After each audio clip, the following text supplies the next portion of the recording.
Hello everyone and welcome to my channel, La Dee Da. My name is Wendy and in today's video I am going to show you how to ice dye a sweatshirt. So I've been dying to try this DIY out for so long. One of my friends came to work wearing like a TNA cropped tie-dye kind of acid wash sweatshirt. When I edit, I'll put a little picture up here of it so you can see. And I fell in love with it. It's amazing. But since it was last year's style, it's really hard to find it. And when I did find it, even secondhand, it was still going for like $60. And I was thinking, I think I can do this. You know me, I want to DIY everything. I bought a little cropped hoodie from Forever 21 and I am going to ice dye it and try to do a knockoff of that TNA cropped sweatshirt. So you're going to need your sweatshirt, you're going to need a cooling rack, and a lot of ice and the bleach. And those are all the things you're going to need. Tie-dye and acid wash is on a comeback right now. And I see it in the fashion and the stores. And that's making me want to do it even more. That kind of stuff. Okay, so here we are. I have something to bleach. I have this crop top hoodie that I want to bleach. I have some gloves, my bleach tablets, and a mortar. So originally the project calls for bleach crystals. For some reason, I can't find bleach crystals anywhere. Not on Amazon, not in the stores, nowhere. So I got these tablets and I'm just going to crush them up a bit and then use those in place of the crystals. So let's do that first. I'm going to put on my gloves. And then I'm going to open up this and get a couple tablets out. So each tablet looks like this. I'm just going to put them in the mortar. I don't want to make a super fine powder, so I'm okay with using the mortar instead of a grinder.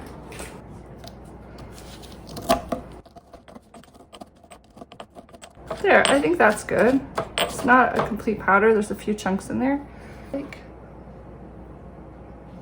Now, in a lot of the instructions, it says to wet the shirt first, but I have read a few people recommend do not wet the shirt first because there'll be a better contrast in colors. So I'm not going to wet my shirt. I'm going to put it dry, scrunched all up on the rack in the sink. So here's a drying rack. I put it in the sink. It was like a little bit too close to the bottom of the sink, so I bumped it up with these two little containers. So I'm going to get my shirt, and it says you can use elastics or whatever you want. Just scrunch it up and put it in there. So that's what I'm going to do. Just going to scrunch it all up.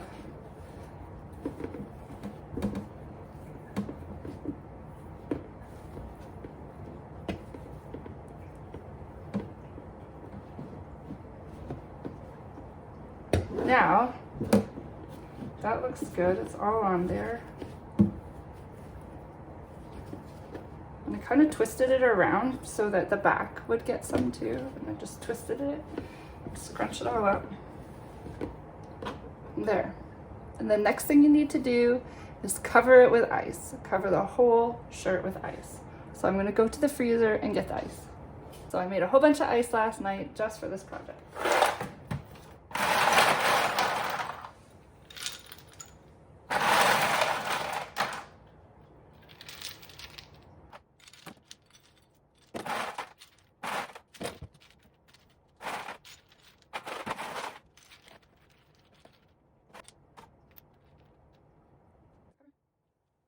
Now that the shirt is covered with ice, I'm going to get the bleach and sprinkle it on top. Okay, so here I have the bleach. Put my gloves back on.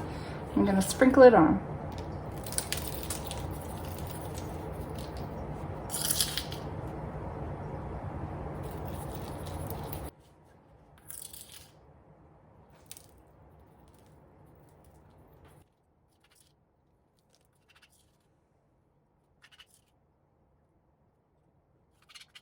Now that the bleach has been sprinkled over, I'm going to leave it in the sink until the ice is melted, and then we're going to see the masterpiece I've created.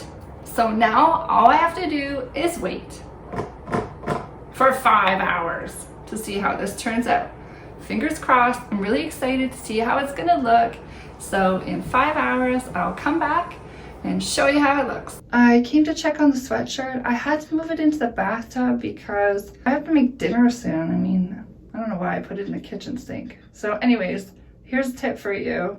Make sure you put the sweatshirt in an area that you won't be using for several hours.